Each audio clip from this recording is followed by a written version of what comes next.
इस वीडियो में हम बात करने वाले हैं कि कैनोनिकलाइजेशन की बेस्ट प्रैक्टिसेस कौन सी हैं। तो अगर आप नहीं जानते इस टर्म के बारे में तो मैं ये भी बताने वाला हूँ कि कैनोनिकलाइजेशन आखिर होती क्या है और इसकी क्यों जरूरत पड़ती है आपको अपने ब्लॉग की एसईओ में अप्लाई करने के लिए, या आपको कम से कम इसके बारे में मालूम जरूर होना चाहिए। और अगर आप कैनोनिकलाइज करना चाहते हैं तो पॉपुलर मेथड्स कौन से हैं कैनोनिकलाइज करने के लिए। उसके अलावा ये भी बताने वाला हूँ कि कौन से रिकमेंडेड वेज नहीं है जो आपको कैनोनिकलाइज करने के लिए यूज नहीं करने चाहिए। तो इस वीडियो को आपने एंड तक देखना है क्योंकि कब आपको जरूरत पड़ती है कैनोनिकलाइज करने की। तो अगर आप मुझे पहली बार देख रहे हैं और एक्साइटेड हैं इसी वीडियो के लिए तो चेक कर लें कि आपने यूट्यूब चैनल सब्सक्राइब कर रखा है, फेसबुक पे पेज फॉलो किया हुआ है और उसके अलावा इंस्टाग्राम पे ही फॉलो कर सकते हैं।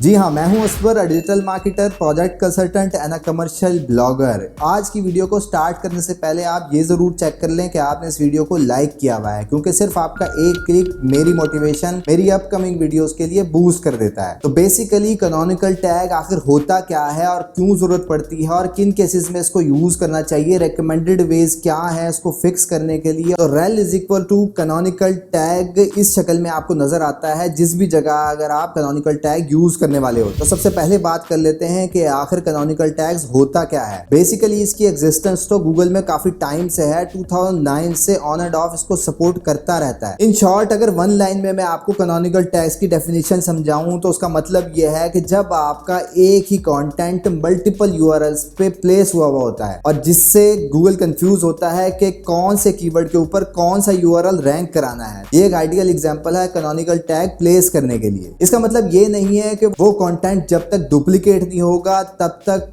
वो कैनोनिकल नहीं होगा। अगर वो किसी भी परसेंटेज के अकॉर्डिंग डुप्लीकेशन रखता होगा, उसका आइडिया डुप्लीकेशन रखता होगा, कीवर्ड का कॉमन होना डुप्लीकेशन रखता होगा, तो फिर उसे कैनोनिकल कराना जरूरी है। क्योंकि जब आपने एक ही टाइप का कंटेंट मल्टीपल यूआरएल में प्लेस कर रखा होगा और जब गूगल का क्रॉलर उसके ऊपर आएगा तो उसको समझ नहीं आएगी कि इस कीवर्ड के ऊपर कौन सा यूआरएल रैंक कराना चाहिए गूगल सर्च रिजल्ट्स में। तो आप अगर इस तरह की प्रैक्टिस को फॉलो कर रहे होते हैं तो गूगल के क्रॉलर को कंफ्यूज कर रहे होते हैं और आप अपनी ही साइट में कंपटीशन क्रिएट कर देते हैं। पहले तो आपको कंपटीशन करना होता है गूगल सर्च रिजल्ट्स में, और उसके बाद जब आप इस तरह से डुप्लीकेशन करते हैं, एक ही टाइप का कंटेंट मल्टीपल यूआरएल में प्लेस करते हैं, तो फिर आप अपने कंटेंट में रहते हुए ही कंपटीशन क्रिएट कर रहे होते हैं। अब बात करते हैं कि ऐसा आखिर होता क्यों है। इसकी एग्जांपल ये है कि जब आपका वेबसाइट बहुत ज्यादा पुरानी होता है या जो आप बल्क पोस्टिंग कर रहे होते हैं अपने ब्लॉग पर, तो फिर कहीं ना कहीं कोई ना कोई कंटेंट आपस में डुप्लीकेशन रख रहा होता है। इसकी एग्जांपल यह है कि अगर आप आज अप्लाई करना चाहते हैं AMP अपने ब्लॉग के ऊपर और आपने सिंपली कोई AMP का प्लगइन को यूज किया और अपने ब्लॉग पर अप्लाई कर दिया, तो जब भी आप AMP अप्लाई करते हैं तो आपका यूआरएल स्ट्रक्चर चेंज हो जाता है। जिसकी एग्जांपल है कि xyz.com/page अगर आपका यूआरएल था तो AMP के बाद वो यूआरएल हो जाएगा xyz.com/page/AMP। अब दोनों के दोनों पेजेस में कोई आपने एक्स्ट्रा एफर्ट नहीं की, ना वो पेज आपने खुद बनाए हैं, पर वो सिस्टम के अकॉर्डिंगली डुप्लीकेट हो रहे हैं। एक ही कंटेंट दो यूआरएल्स में पड़ा हुआ है। सेम इसी तरह ई-कॉमर्स स्टोर में सबसे ज्यादा प्रॉब्लम देखा जाता है कि जब बड़े ई-कॉमर्स स्टोर में सर्च का टैब होता है और जब भी कोई यूजर अपनी क्वेरी उसके अंदर सर्च करता है तो फिर आपको यूआरएल में कुछ इस शक्ल का टैग्स नजर आ रहे होते हैं जिसमें question mark is equal to या स्पेशल सिंबल नजर आ रहे होते हैं। अगर आप उसको कंट्रोल नहीं करते और ये यूआरएल गूगल तक पहुंच जाते हैं तो फिर डुप्लीकेशन का फैक्टर आ जाता है आपके ब्लॉग पर। सेम इसी तरह अगर आपको CDN अप्लाई कर रहे होते हैं और प्रॉपर्ली स्ट्रक्चर को मैनेज नहीं कर रहे होते तो यूआरएल आपका CDN के अकॉर्डिंग क्रिएट हो जाता है। तो कैनोनिकल टैग्स की यहां जरूरत पड़ती है कि जो यूआरएल डुप्लीकेशन रखते हैं, एक ही यूआरएल में एक ही कंटेंट शो हो रहा है, तो वहां एक कैनोनिकल टैग की जरूरत पड़ेगी। सेम इसी तरह आपने कोई एक साल पहले कोई ब्लॉग पोस्ट राइट की थी और उस प्रोडक्ट के अंदर इवैल्यूएशन हुई, उस सर्विस के अंदर इवैल्यूएशन हुई और आपने एक और पोस्ट क्रिएट कर दी। अब 80% ऑफ द टाइम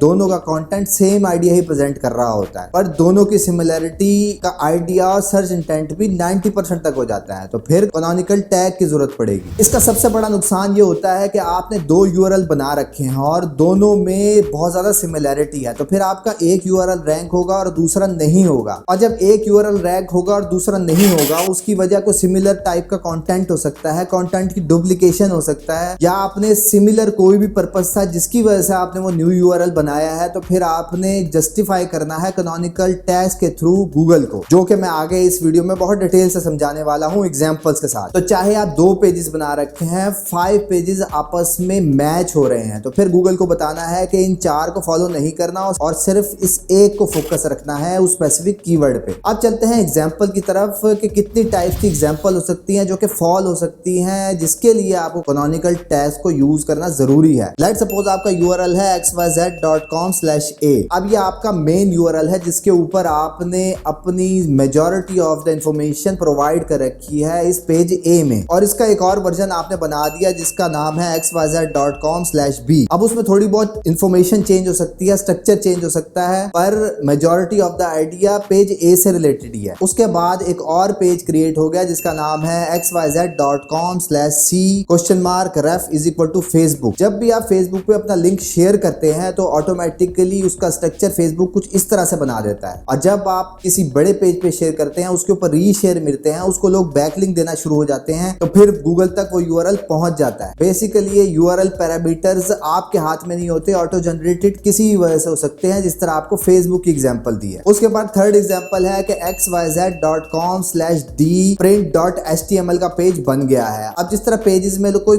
प्रिंट की कमांड बताते हैं तो ऑटोमेटिकली वो भी एक पेज क्रिएट कर देता है। अब आपका जो पेज नंबर ए है वही आपका प्राइमरी यूआरएल है, उसी में मैक्सिमम इंफॉर्मेशन है, और बाकी सारे के सारे पेजेस डुप्लीकेट पेजेस हैं, सिमिलर पेजेस हैं, और ये कैनोनिकल यूआरएल है पेज ए के। तो इसका आसान हल तो यही है कि आप इसके लिए आप ये टैग ऐड करेंगे जिसका स्ट्रक्चर कुछ इस किस्म का होगा। लिंक rel =canonical href आपका वो लिंक जो कि पेज ए का लिंक है, जो आपका प्राइमरी कंटेंट है जिसको आपने रैंक कराना है। तो आप यही सेम कोड अपने पेजेस के हेडर में प्लेस कर देंगे जो जो डुप्लीकेट पेजेस हैं पेज ए के अगेंस्ट। यानी कि इस प्रैक्टिस से आप ये बता रहे हैं कि ये ए के अलावा बी, सी और डी जितने पेजेस हैं, ये सारे के सारे इन सारों के सारों का main content primary page A ही है। अब इसको एक और एंगल से समझते हैं कि यही फीचर अप्लाई किया जा सकता है क्रॉस डोमेन में भी। लेट्स सपोज कि आपका कंटेंट किसी और वेबसाइट पे पब्लिश हो गया है। फॉर एग्जांपल ब्लॉगर पे आपने किसी को कंटेंट पोस्ट करवा दिया है, या आपका अपना ही ब्लॉग था, उसके ऊपर ही आपने medium.com का ब्लॉग बनाकर अपना ही कंटेंट उस पे ऊपर प्लेस कर दिया। तो सेम उसी तरह जिस तरह आप इंटरनली कैनोनिकल टैग प्लेस कर रहे थे, सेम उसी तरह यही टैग आप किसी और वेबसाइट पे भी यूज कर सकते हैं, जिसमें बता सकते हैं कि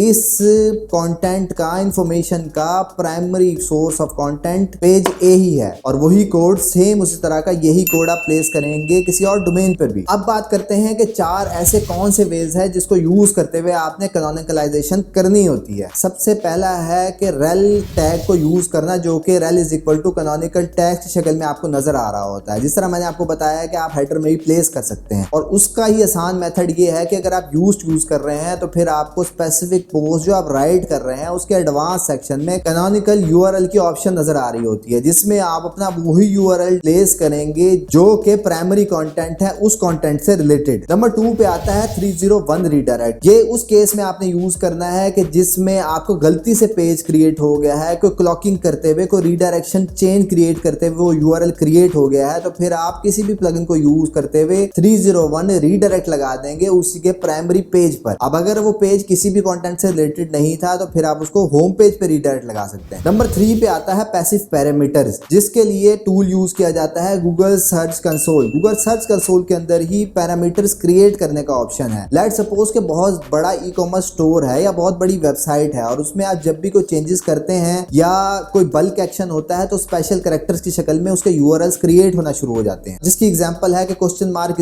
$सेशन ID। जिस तरह पैरामीटर्स को, स्पेशल कैरेक्टर्स के पैरामीटर्स को कैसे ट्रीट करना है वो आप गूगल सर्च कंसोल में एक्सप्लेन कर सकते हैं। नंबर 4 पे आता है यूज लोकेशन हैशेस, जो कि रेगुलर ब्लॉगर है या पास्ट ब्लॉगिंग एक्सपीरियंस है वो इस चीज को अच्छी तरह समझ सकेंगे कि जिस तरह बहुत ज्यादा लॉन्ग यूआरएल्स होते हैं और उसको मल्टीपल सेक्शंस में डिवाइड किया होता है, जिसके लिए पॉपुलर प्लगइन यूज हो रहा होता है टेबल ऑफ कंटेंट का। ये मैन्युअली भी किया जा सकता है काम और किसी प्लगइन के साथ भी किया जा सकता है। जब भी आपका पेज अलग अलग सेक्शंस में डिवाइड हो रहा होता है और आपको ये टेबल ऑफ कंटेंट का सेक्शन में किसी स्पेसिफिक सेक्शन को जानना होता है, जब आप स्पेसिफिक सेक्शन पे क्लिक करते हैं तो आप यूआरएल को जब ऑब्जर्व करते हैं तो उसमें हैश के साथ उस सेक्शन का अलग से लिंक बन जाता है, जिससे आप जंप कर जाते हैं उसी स्पेसिफिक सेक्शन में। तो कैनोनिकलाइज कंटेंट को कंट्रोल करने का ये भी एक बेस्ट मेथड है। अब बात करते हैं कौन से रिकमेंडेड वेज नहीं है जो आपको नहीं यूज करने चाहिए कैनोनिकल टैग्स को कंट्रोल करने के लिए, जिसमें आप जब भी कोई पेज को देखते हैं कि डुप्लीकेशन रखता है तो फिर आपको पेज लेवल पे जाकर उसको नो इंडेक्स कर देते हैं किसी भी प्लगइन को अगर आप यूज कर रहे हैं वर्डप्रेस के अंदर। तो बात समझना ये जरूरी है कि अगर आपका पेज ए मेन पेज था और आपका बी पेज को आपने नो इंडेक्स कर दिया और आप गूगल को एक्सेस नहीं करने दे रहे, तो गूगल को कैसे पता लगेगा कि ये कंटेंट रिलेटेड था और आप उसका बेनिफिट कैसे ले सकते हैं अगर उसके ऊपर मल्टीपल बैकलिंक्स बन गए हैं और उसकी अथॉरिटी इंक्रीज हो गई है। तो बेस्ट मेथड तो यही है कि आप उसको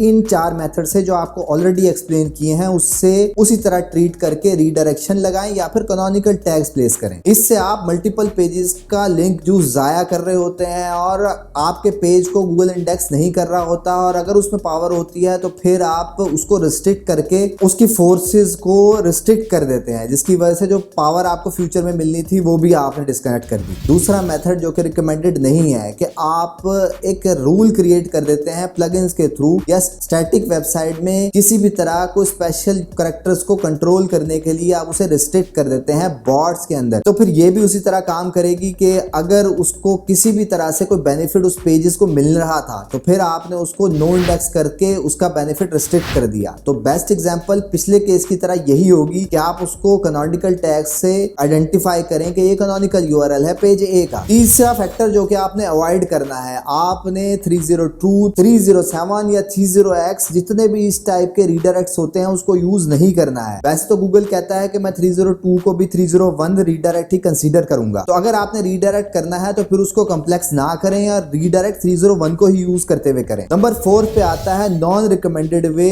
404, यानी कि आपसे गलती से पेज बन गया या आपको कोई पेज ओल्ड हो गया था और उस पे कोई ना कोई इन्फॉर्मेशन थी, आपने उसको डिलीट करके 404 कर दिया। आप उस पेज को 404 पेज क्यों शो करते हैं कि जब आपको गूगल ने ऑप्शन दे रखा है इन तमाम प्रॉब्लम्स का, तो फिर आप उसको डिलीट क्यों करते हैं और 404 का एरर क्यों दिखाते हैं। तो आपने किसी भी पेज को डिलीट नहीं करना है और उसको 404 नहीं छोड़ना है, या तो आप उसको रीडायरेक्ट कर दें या फिर आप कैनोनिकल टैग से उसको ट्रीट करें। ये एक आइडियल सिनेरियो होगा किसी भी ब्लॉग के लिए। 404 सिर्फ इसी केस में यूज हो सकता है, या तो आपने आज ही पेज क्रिएट किया था और गलती से क्रिएट हो गया है, या उसके ऊपर किसी भी किस्म का बैकलिंक नहीं क्रिएट हुआ हुआ और क्या उसके हाईली चांस है कि वो यूआरएल गूगल तक नहीं पहुंचेगा। तो सिर्फ उस केस में आप उसे डिलीट कर सकते हैं और 404 का एरर शो करा सकते हैं उस यूआरएल पे। अब बात करते हैं कि कब जरूरत पड़ती है कैनोनिकलाइज यूआरएल करने के लिए। जब कंटेंट बहुत ज्यादा डुप्लीकेट होगा, बहुत ज्यादा सिमिलर होगा एक दूसरे से, तब आपको जरूरत पड़ती है कैनोनिकलाइज करने के लिए, और आपको लगता है कि फ्यूचर में कहीं ना कहीं जाकर डिस्टर्बेंस क्रिएट करेगा, आपस में कंपटीशन क्रिएट करेगा, इसका कीवर्ड 90%, इसका टाइटल 90% तक मैच कर रहा है, तो फिर आपको कैनोनिकलाइज टैग यूज करना चाहिए। दूसरा केस ये है कि आपका कंटेंट डुप्लीकेट नहीं है और आपका कंटेंट यूनिक है, पर दोनों का आइडिया 90% तक आपस में मैच होता है, दोनों आर्टिकल सेम इंफॉर्मेशन प्रोवाइड कर रहे हैं। इसकी एग्जांपल यह है कि किसी इंफॉर्मेशन के बारे में मैंने लास्ट ईयर कोई आर्टिकल क्रिएट किया और जब नया साल आया तो उसी चीज के बारे में एक न्यू रिसर्च आ गई, न्यू इंफॉर्मेशन आ गई, तो फिर वो पुरानी इंफॉर्मेशन किसी के काम की नहीं है और आप रिकमेंड करते हैं कि उस कंटेंट से रिलेटेड न्यू इंफॉर्मेशन ही प्रमोट की जाए, तो फिर आपको कैनोनिकल टैग को यूज करना चाहिए पुरानी इंफॉर्मेशन के पोस्ट के